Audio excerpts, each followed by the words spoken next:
Okay, so today we are going to be talking about how to simplify this radical expression. We have the cube root of 27 times y to the power of 12 times z to the power of 6. So what I like to do is break things down. This right here is a lot and may seem a bit overwhelming or intimidating. So let's go ahead and break this down. We're going to do that by rewriting the cube root of 27 times the cube root of y to the power of 12 times the cube root of z to the power of 6. So we have this. Oh, and I forgot to put that 3 there. This is the cube root of z to the power of 6. This is essentially the same thing as the initial expression that we had earlier. Now that we have it written like this, we can go in and simplify individually. So we're going to start with the first one right here. We have the cube root of 27. The cube root of 27, we get 3. 3 times 3 times 3 equals 27. Or in other words, 3 cubed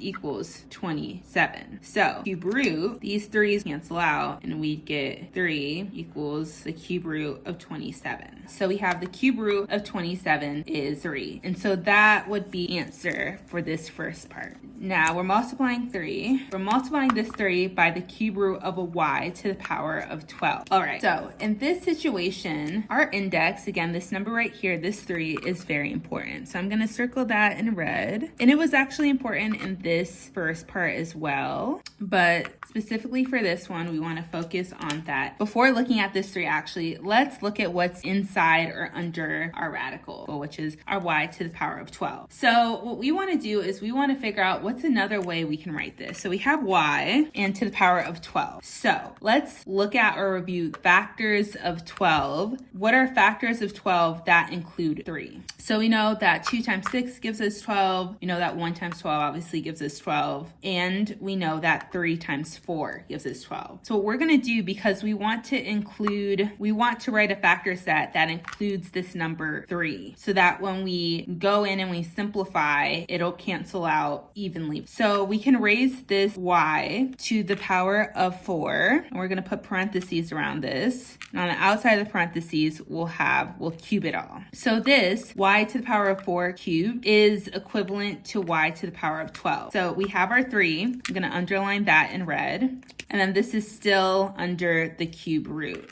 And so I'll underline this 3 as well. All right, so that was our second portion of this problem. Now we're going to look at the third and final part of this expression. We have the cube root of z to the power of 6. So again, we know that this index number, this 3, is very important, but we are going to start with looking at what is inside the radical, which is z to the power of 12. So we have our base, which is z to the power of 6, not z to the power of 12. My bad. So we have our base, which is z. And don't forget to bring down that multiplication sign. So we have z, and it's raised to the power of 6. Now we want to figure out of all of the factors of 6, which there aren't a lot, what factor set includes the number 3? That would be 2 times 3. So we're going to raise the z to the power of 2, put that in parentheses, and then raise all of that to the power of 3 again. So now we have z squared cubed. And z squared cubed, this expression right here, is equivalent to z to the power of 6. So now I'm going to bring down the cubed root. So we have our 3 up here and our 3 down here. And then also, just so we can make a connection real quick, this 27 is the same as 3 cubed. So we essentially have our 3, we can put that in parentheses, and then we cube that, right? So 3 cubed, and then we have our cube root. So we have our 3 up here and our 3 down here, and like I mentioned before, these 3's cancel out, and that's how we end up with this 3.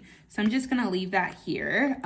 This is kind of the same process that we're gonna use to simplify the second and third term. Let's go ahead and simplify now. I'm gonna draw my arrow. So again, this is just 3. We don't need to change it because we did that up here with this. Bring down that multiplication sign, and now we have this. So we have the cube root of y to the power of 4 cubed. So now we can simplify this by, again, the cube and the cube root cancels out. These 3's cancel out, and so that means that with this cube root canceling out, when I cross out the 3, the index right here, that means that the whole radical kind of goes away. And so we're just left with y to the power of 4. I'm gonna follow that same process over here. We have the cube root of z squared to the power of 3, or cubed. So again, the cube root cancels out, and this canceling out over here makes this whole radical go away, and that also makes the cube go away. So we just end up with z squared. And so now our final step, so after breaking down everything, we end up with these 3 simple terms. So the very last step now is just to combine this all. So this essentially equals 3 times y to the power of 4 times z squared. And that is our final answer. This right here is the simplified version of this expression down here. Thanks so much for watching. I'll see you in my next video.